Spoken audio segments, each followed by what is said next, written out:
বরিশাল অগ্রণী হাউজিংয়ের এমডিকে হুমকি ও অপপ্রচারের অভিযোগ, মুখ খুললেন আজিজ। গতকাল সকালে আমি শেরেবাংলা মেডিকেলে ভর্তি হই। আমি এখন চিকিৎসাধীন আছি। আমার শারীরিক অবস্থা খুব একটা ভালো না। শারীরিক অবস্থা এর মধ্যে মানসিক প্রেশারিতে আছি। আমি আমার জীবনের নিরাপত্তাহীনতায় ভুগতেছি এবং আমি খুব হুমকির মধ্যে আছি। বিভিন্ন দিক থেকে আমাকে খুব হুমকি দেওয়া হচ্ছে। আপনারা দেশবাসী সামাজিক যোগাযোগ মাধ্যমে আমার ঘটনাটি দেখেছেন এবং সবাই আমার পাশে দাঁড়িয়েছেন। তার আগে কি আমি মামলাও করেছি ঘটনার প্রেক্ষিতে। দুজন আসামি গ্রেপ্তারও হয়েছে, তারা জেল হাজতে আছেন। এখন বর্তমানে তারা কিছু ভুল তথ্য বিভিন্ন লোকের মাধ্যমে ছড়াইতেছে। তারা বিভিন্ন লোকের মাধ্যমে কিছু ভুল তথ্য ছড়াচ্ছে, আমার বিরুদ্ধে মানববন্ধন করছে এবং বিভিন্ন সোশ্যাল মিডিয়ায় তারা এই অপপ্রচারগুলো চালাচ্ছে। আমি মূলত আজকে আপনাদের কাছে আমার সঠিক তথ্যটা আমি তুলে ধরতে চাই। আমি যে তথ্য তুলে ধরব এটার ব্যাপারে আমি শতভাগ চ্যালেঞ্জ ছুড়ে দিলাম। যদি কেউ এটা মিথ্যা প্রমাণ করতে পারে আমার আইনানুগ শাস্তি হবে। মোস্তাফিজুর রহমান লিটুর সাথে সে কোম্পানির পরিচালক ছিল, আমি কখনোই অস্বীকার করি নাই, এখনও বলছি।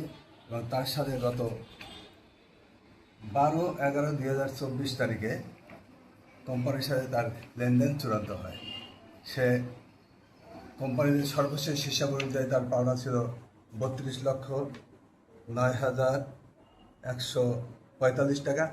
সেখান থেকে সে 4 লক্ষ টাকা ক্যাশ দিয়েছে, ভাউচারের স্বাক্ষর আছে।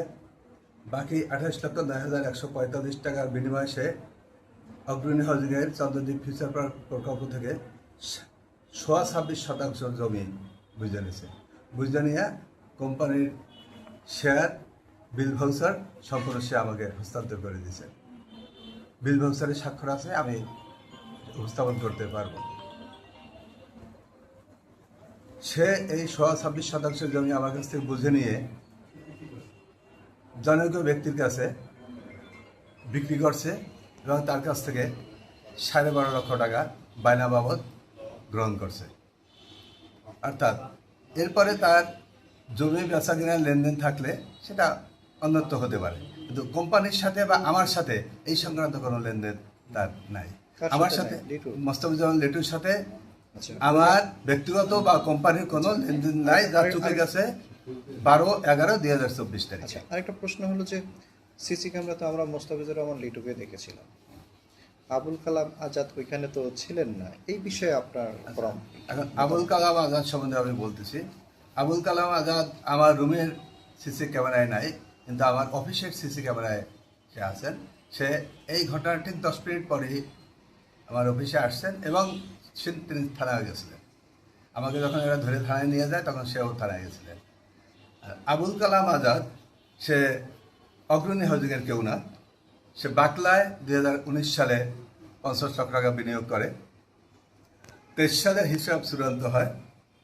23 সালে হিসাব চূড়ান্ত হওয়ার পরে হিসাব আনতে সে 60 লক্ষ টাকা কোম্পানিতে তার লাভ সহ থাকে।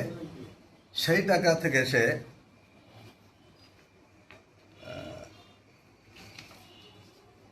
60,81,732 টাকা তার মোট পাওনা হয়। এখান থেকে সে 13,56,732 টাকা ক্যাশে এবং চেকে নগদ গ্রহণ করে। আর বাকি 47,25,000 টাকার বিনিময়ে সে 1,35,000 টাকা শতাংশ দরে সে ওখান থেকে জমি নিয়ে নেয়।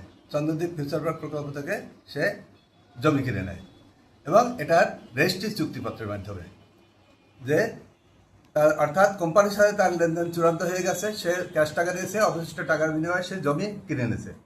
সেই জমি হাইকোর্টে মামলা চলমান আছে, তারা জানে, সে জেনে শুনেই তারা নিছে এবং এই মামলা শেষ হলে পরে দলিল দেওয়া হবে, তাও চুক্তি উল্লেখ করা আছে। বর্তমানে তার সাথে আমার ব্যক্তিগত বা কোম্পানির কোনো লেনদেন অবশিষ্ট নাই, যার চূড়ান্ত আগেই হয়ে গেছে। সে টাকা নিয়েছে এবং জমি নিয়েছে। মূলত এই ঘটনার মাস্টার মাইন্ড হলো এই লোকটা একটু দুষ্ট প্রকৃতির লোক।